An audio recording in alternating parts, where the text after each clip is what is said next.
Welcome to this intro guide to using a coil binding machine featuring the Tamerica Optimus 46i, sold in the Binding Starter Kit by CFS Products. Click the link above to purchase your starter kit today. To start, we'll want to adjust the punch margin with the depth margin adjuster. This determines how far from the edge the holes will be punched.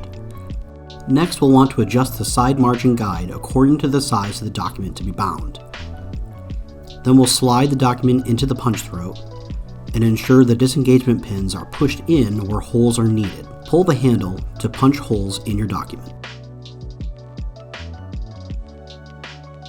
Repeat this process for the back and front cover of your book.